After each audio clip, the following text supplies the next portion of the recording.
Так, здравствуйте, всем привет. С вами друг и дружище. Мы разожгли костер с первой попытки. И сейчас возле него сидим, греемся. На улице так чуть-чуть холодно.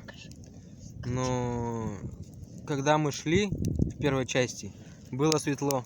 Сейчас посмотрите, как стемнело. Солнце даже ушло. Вон за те горы. Вон даже луна уже светит. Но мы не расстроились и разожгли костер, чтобы нам было тепло. Сейчас пойдем скоро домой. Кто хочет продолжение, поставьте лайк и подпишитесь, пожалуйста.